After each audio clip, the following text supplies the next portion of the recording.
বেলা 12টায় লাইনে দাঁড়িয়েছি, এখন বাজে 4:45, এখনো লাইনে দাঁড়িয়ে রয়েছি। বৃষ্টি নামলো, আমরা কিভাবে বসে আছি।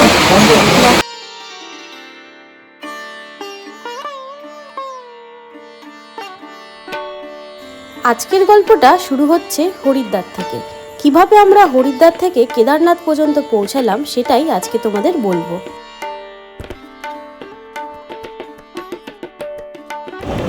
শুরু হয়ে গেল আমাদের জার্নি। আমরা নামলাম হরিদ্বার স্টেশন। সামনে একটা বড় গ্রুপ দেখতে পাচ্ছ, আমরা সব একসাথে যাচ্ছি। আজকে আমরা থাকবো হচ্ছে হরিদ্বারে। দেন তারপরে আমরা এখান থেকে যাব কেদারনাথের উদ্দেশ্যে। শিয়ালদাহ থেকে দুন এক্সপ্রেস ধরে আমরা পৌঁছে গেছিলাম হরিদ্বার। হরিদ্বার পৌঁছে আমরা ছিলাম ভারত সেবাশ্রম সংঘে। ভারত সেবাশ্রম সংঘে কিন্তু 400 টাকা থেকে 800 টাকা পর্যন্ত রুম অ্যাভেলেবেল রয়েছে। এসি নন এসি দুই রকমের রুমই কিন্তু এখানে পাওয়া যায়। সবথেকে ভালো লাগবে ভারত সেবাশ্রমের শান্ত নিরিবিলি পরিবেশ। তোমরা চাইলে কিন্তু অবশ্যই ভারত সেবাশ্রমে থাকতেই পারো। আমরা পৌঁছে কিছুটা বিশ্রাম নিয়ে আবার বেরিয়ে পড়লাম হরিদ্বারের গঙ্গায় স্নান করব বলে। হরিদ্বারের সবথেকে জনপ্রিয় ঘাটগুলোর মধ্যে একটা রয়েছে হর কি পৌড়ি ঘাট। এই হর কি পৌড়ি ঘাটে কিন্তু প্রচুর মন্দির রয়েছে, আর এখানে কিন্তু প্রচুর মানুষ এসছে। এই ঘাটে কিন্তু সন্ধ্যাবেলায় সন্ধ্যা আরতিও হয়। তাছাড়া এই ঘাটে কিন্তু দুটো খুব ভালো ব্যবস্থা রয়েছে। একটা হচ্ছে চেন দেওয়া রয়েছে যাতে তোমরা স্নান করার সময় কোনো রকম অসুবিধা না হয়। আরেকটা রয়েছে জামা কাপড় ছাড়ার ব্যবস্থা। এই ঘাটটাই কিন্তু সবথেকে সুন্দর করে বাঁধানো, আর সবথেকে বেশি মানুষ কিন্তু এই ঘাটে এসেই স্নান করে। হরিদ্বারে আমাদের প্রথম দিনে স্নান সেরে আমরা আবার ফিরে যাব ভারত সেবাশ্রমে। যাওয়ার পথে আমরা এই ঘাটে গঙ্গা মায়ের মন্দির এছাড়াও আশেপাশে যে মন্দিরগুলো রয়েছে তাতে একটু পুজো দিয়ে নিলাম।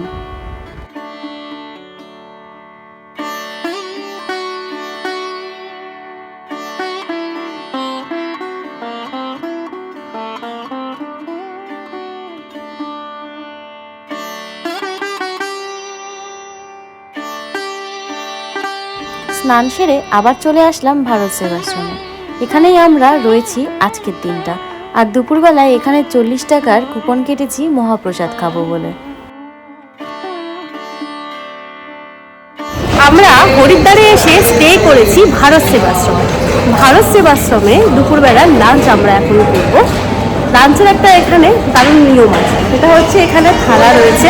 থালাটা নিয়ে আমরা নিজেদের মতন মেজে নিয়েছি। এবার এই থালাটা নিয়ে চলে যাব যেখানে খাওয়ায় সেখানে, ওখানে গিয়ে আমরা বসবো, ওরা আমাদেরকে খাবারটা দেবে। ঘরে ঢুকে দেখলাম সবাই লম্বা লাইনে দাঁড়িয়ে রয়েছে খাবার নেওয়ার জন্য। আমিও লাইনে দাঁড়ালাম। তারপর ওখানকার সেবকরা আমাদেরকে এক এক করে খাবার পরিবেশন করলো। দেখলাম খুব সামান্য ঘরোয়া খাবার, ঠিক যেমন আমরা বাড়িতে খাই ঠিক সেই রকমভাবেই রান্না করা হয়েছে। দেখে তো বেশ ভালোই লাগছিল। তারপর দেখি খেয়ে কেমন লাগলো। ভাত, ডাল, আলু পটলের তরকারি আর চাটনি।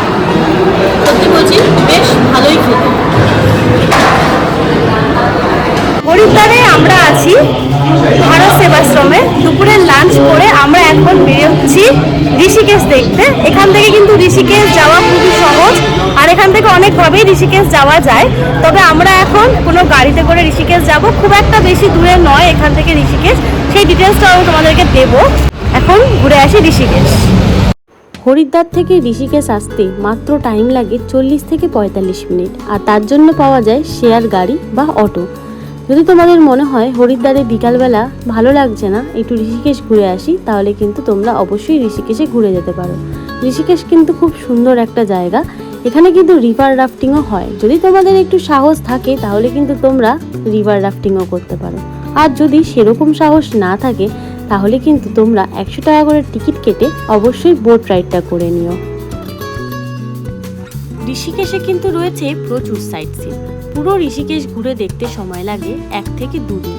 তবে তোমাদের কাছে যদি একটা বেলা থাকে আর তোমরা হরিদ্বার ঘুরতে এসে থাকো, তাহলে কিন্তু তোমরা অনায়াসেই চলে আসতে পারো ঋষিকেশ ঘুরতে। ঋষিকেশ এসে সবার আগে তোমরা দেখে নেবে গঙ্গার সৌন্দর্য, তারপর তোমরা দেখতে পেয়ে যাবে রাম ঝুলা, লক্ষ্মণ ঝুলা। এই ঝুলন্ত ব্রিজগুলোর মধ্যে দিয়ে যেতে কিন্তু দুর্দান্ত লাগে। তারপরে রয়েছে সাইড সিনে কিছু মন্দির, আর সব শেষে সন্ধ্যাবেলায় গঙ্গা আরতি।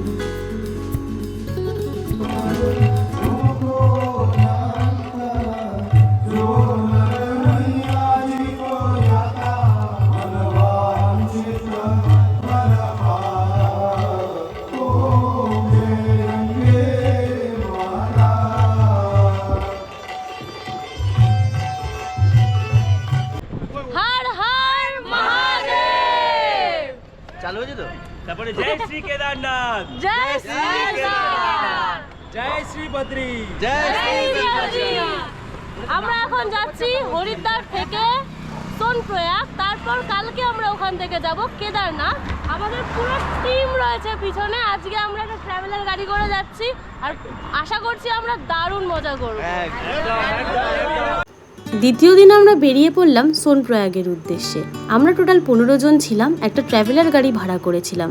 তবে দিনটি ছিল অক্ষয় তৃতীয়া, তাই গাড়িতে পুজো দিয়ে আমরা বেরিয়ে পড়লাম সোনপ্রয়াগের দিকে। সোনপ্রয়াগ পৌঁছাতে পৌঁছাতে আমাদের অনেক রাত হয়ে গেছিল। প্রায় 8:30টার সময় আমরা পৌঁছালাম সোনপ্রয়াগ। সেখানে গিয়ে আমরা রাতের ডিনারটা সেরেই রাত্রি 3টের সময় বেরিয়ে পড়লাম কেদারনাথের উদ্দেশ্যে।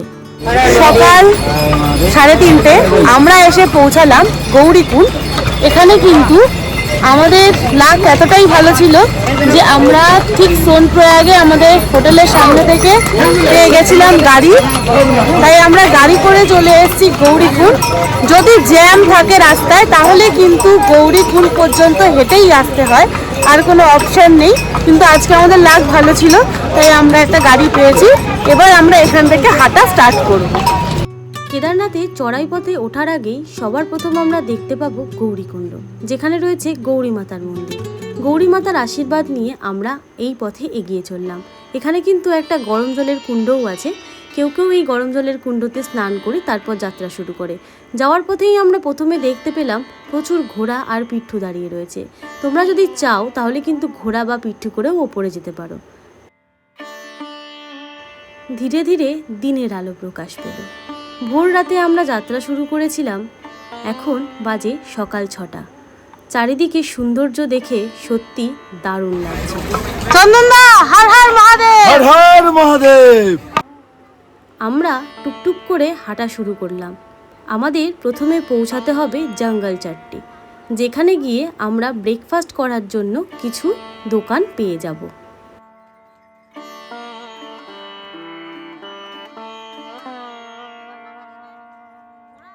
পৌঁছে গেছি প্রায় অনেকটাই। এখান থেকে কেদারনাথ 12 কিলোমিটার, জঙ্গলচট্টি 0.50। হ্যাঁ, আমার মুখ চোখের অবস্থা ঠিক যেমন দেখতে পাচ্ছ এরকমই খানিকটা। চলো জঙ্গলচট্টিতে গিয়ে একটু চা বিস্কুট খাবো।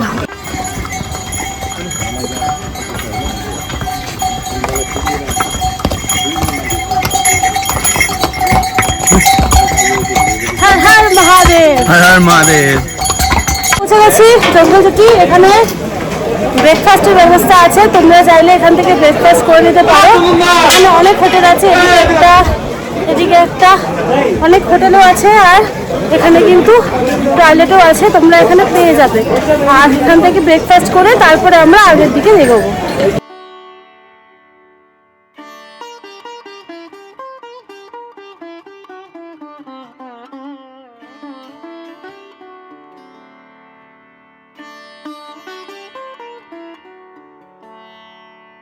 এখন ব্রেকফাস্ট সেরে নিচ্ছি। আমার পাশে রয়েছে ফেমাস ইউটিউবার চন্দনদা। চন্দনদা আজকে আমাদের প্রথম প্রদর্শক। চন্দনদার পিছন পিছন আমরা চলে যাচ্ছি কেদারনাথের দিকে। আর আজকে আমাদের ব্রেকফাস্টে রয়েছে গরম গরম আলুর পরোটা। তোমরা চাইলে ম্যাগিও খেতে পারো, অন্য কিছুও খেতে পারো, তবে আজকে আমরা আলুর পরোটা দিয়ে ব্রেকফাস্টটা সারছি। এখানে আলু পরোটা, ম্যাগি সব কিছুর দাম কিন্তু 50 টাকা করে। খেয়ে দেখি কেমন খেতে। ঠিকঠাক আছে, 50 টাকা হলে ঠিক আছে। আর এরকম একটা হিল স্টেশনে এর থেকে আর ভালো এক্সপেকটেশন রাখাও যায় না। চলো এটা খেয়ে নিই, খেয়ে নিয়ে তারপরে আবার এগিয়ে যাই। এখন 12 কিলোমিটার কিন্তু বাকি।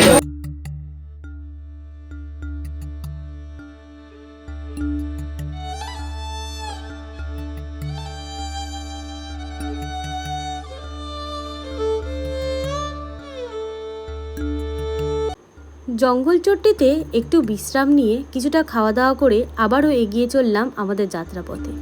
ওই যে দূরে রাস্তাটা দেখতে পাচ্ছ, পাহাড়ের গায়ে এরমভাবেই আঁকাবাঁকা রাস্তা ধরে আমাদেরকে এগিয়ে যেতে হবে মন্দিরের উদ্দেশ্যে।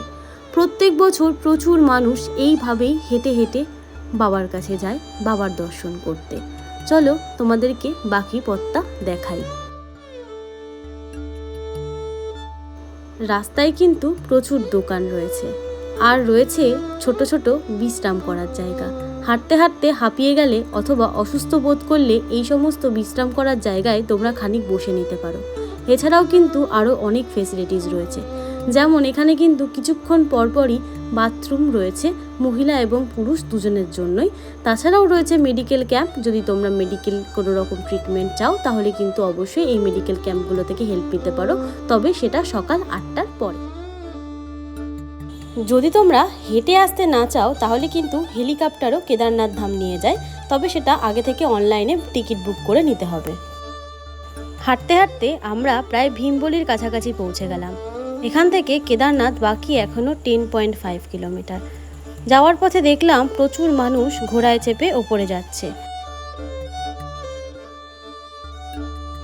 যদি তোমরা ঘোড়ায় চেপে ওপরে যেতে চাও তাহলে কিন্তু তোমাদের ঘোড়া প্রতি 3000 থেকে 4000 টাকা লাগবে, আর যদি পিট্টু করে ওপরে যেতে চাও তাহলে কিন্তু তোমাদের 7000 থেকে 10,000 টাকা পর্যন্ত লাগতে পারে। তবে আমার মনে হয় পায়ে হেঁটে ওঠাটাই অনেক বেশি সুন্দর।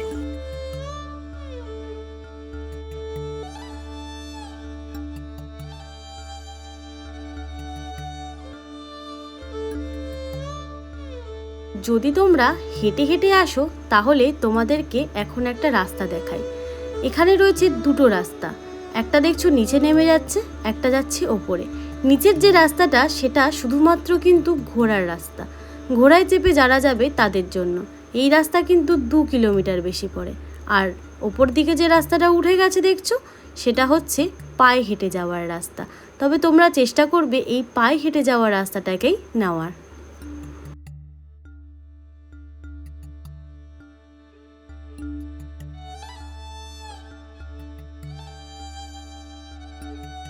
হাঁটতে হাঁটতে আমরা এসে পৌঁছালাম রামবাড়া ব্রিজের কাছে। অসাধারণ সুন্দর প্রাকৃতিক সৌন্দর্য দেখে মন একেবারে মুগ্ধ হয়ে গেল। চারিদিকে নদীর এত সুন্দর সৌন্দর্য যা কল্পনা করা যায় না। তবে বর্ষায় এই নদীরই ভয়ঙ্কর রূপের কথা ভাবলেও অবাক লাগে। এবার এই নদীতে যেহেতু পুরনো ব্রিজ দিয়ে আমরা হাঁটছিলাম, সেই জন্য আমাদের বেশিক্ষণ দাঁড়াতে দিল না।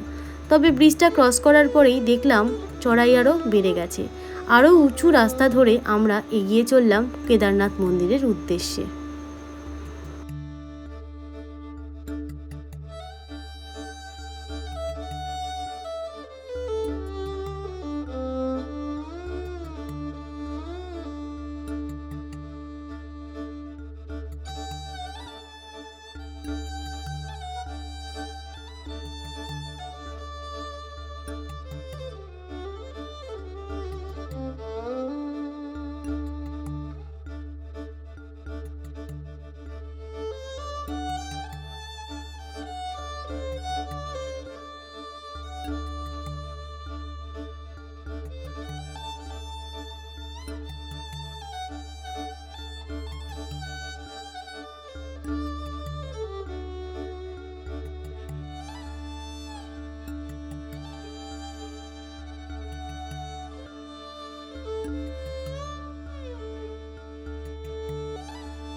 উচ্চতা যতই বেড়ে চলেছে প্রাকৃতিক সৌন্দর্য কিন্তু আরও সুন্দর হয়ে উঠছে।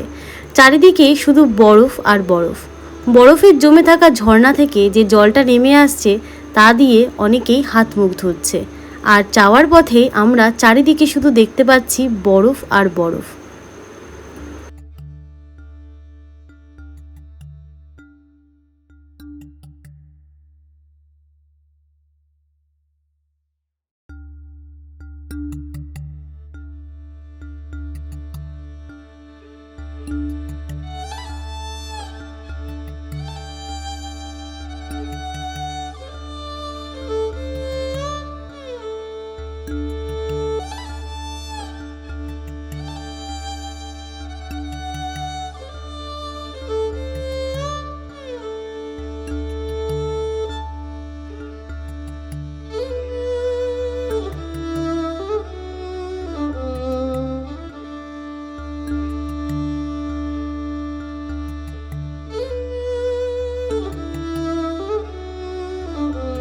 হাঁটতে হাঁটতে আমরা পৌঁছে গেলাম নিমচলি পর্যন্ত।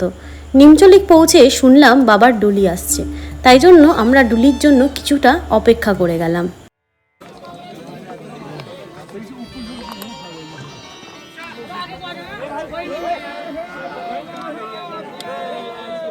ওয়েদার প্রচণ্ড খারাপ, পুরো আবহাওয়াটা চেঞ্জ হয়ে গেল, পুরো মেঘ গায়ের মধ্যে দিয়ে ভাসছে। আর এটার মতো এক্সপিরিয়েন্স সত্যি বলছি হয়তো এখানে না আসলে তোমরা কখনোই পাবে না।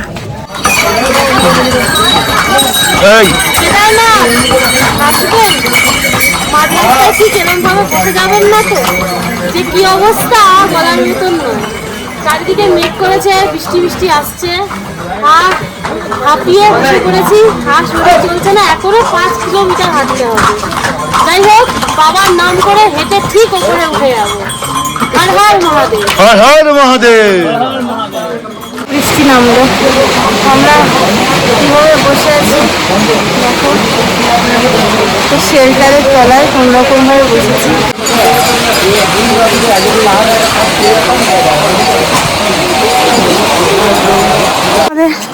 প্রচণ্ড বৃষ্টি হচ্ছে, বৃষ্টির পরে আপডেট, এই রেনকোট পরে এখন আমরা আবার বাকি 5 কিলোমিটার শেষ করব। দেখাচ্ছি সবাই কেমন রেনকোট পরে বৃষ্টির মধ্যেই উঠছে।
হাঁটতে হাঁটতে আমরা পৌঁছে গেলাম প্রায় কেদারনাথ মন্দিরের কাছাকাছি।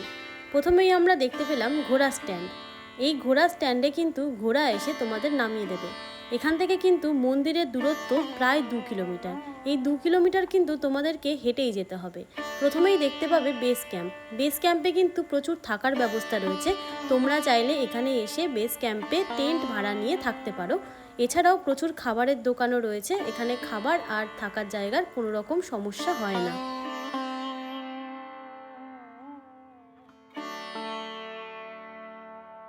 আমরা যখন বেস ক্যাম্পে পৌঁছালাম দেখলাম বরফ পড়ছে। এত সুন্দর লাগছিল দেখতে চারিদিকের পরিবেশ, তার মধ্যে এই বরফ পড়া, যা আমি সত্যি কল্পনা করে উঠতে পারিনি যে এতটা সুন্দরও লাগতে পারে কেদারনাথের এই যাত্রাটা।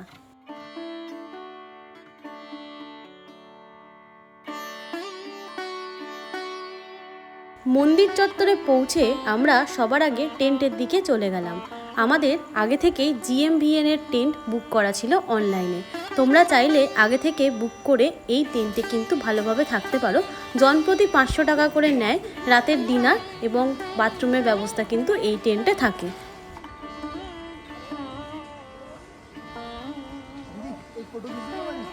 প্রচণ্ড ঠান্ডা আর দারুণ প্রাকৃতিক সৌন্দর্য। সকালবেলা যখন চোখ খুলে দেখলাম সত্যি অসাধারণ।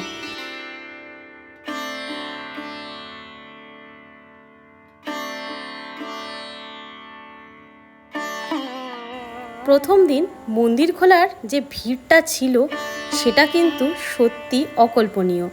প্রচুর প্রচুর মানুষ এখানে জড়ো হয়ে রয়েছে মন্দির খোলার অপেক্ষায়। আমরাও ভোরবেলা 7টার সময় গিয়ে দাঁড়িয়েছিলাম মন্দির খোলার অপেক্ষায়। মন্দির কিন্তু দারুণ সুন্দর করে ফুল দিয়ে সাজানো হয়েছিল, যা দেখে কিন্তু সত্যি মনটা জুড়িয়ে গেল। মন্দিরের পিছনের চত্বরে আসতেই দেখতে পেলাম একটা বিশাল বড় পাথরের টুকরো। এটা ভীমশিলা নামেও পরিচিত। শোনা যায় 2013 সালে বন্যার সময় এই শিলাই মন্দিরকে বন্যার হাত থেকে বাঁচিয়েছিল। বেলা 12টায় লাইনে দাঁড়িয়েছি, এখন বাজে 4:45। এখনো লাইনে দাঁড়িয়ে রয়েছি, জানি না ঠিক কখন দর্শন করতে পারবো। ভিড় মানে বলার মতো নয়, এত লোক এসেছে বাবা দর্শন করতে। সবাই লাইনে এখনো দাঁড়িয়ে আছি, দেখা যাক কখন বাবা দর্শন হয়। সবাই বলো হর হর মহাদেব।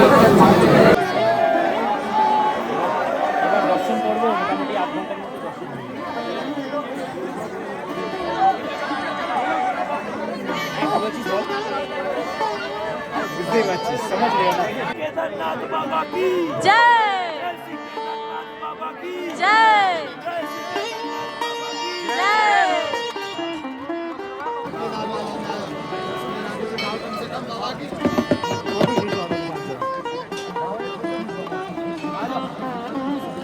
কেদারনাথ মন্দিরের ঠিক পাশেই রয়েছে ভৈরবনাথের মন্দির। এই মন্দির দর্শন করার জন্য আমাদেরকে বেশ কিছুটা চড়াই পথ অতিক্রম করতে হলো।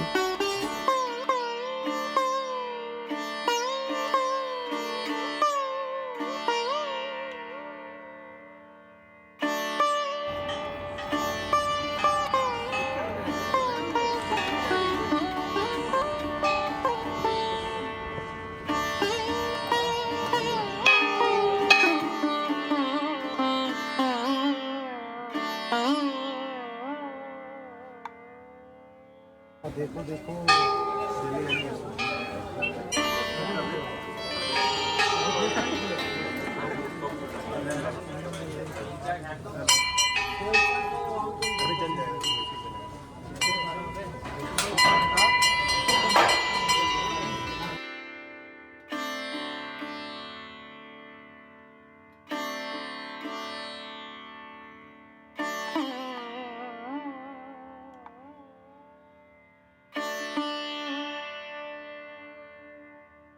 এই ছিল আমার কেদারনাথ যাত্রা 2025।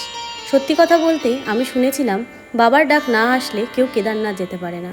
তবে আমি সত্যিই হয়তো কিছুটা পুণ্য করেছি, যার জন্য বাবার দর্শন করতে পারলাম। এই ছিল আজকের ভিডিও। তোমাদের যদি ভালো লেগে থাকে আমার এই ভিডিওগুলো, তাহলে অবশ্যই লাইক, কমেন্ট আর সাবস্ক্রাইব করে দিও। আর নতুন চ্যানেল একটু সাপোর্ট করে দিও।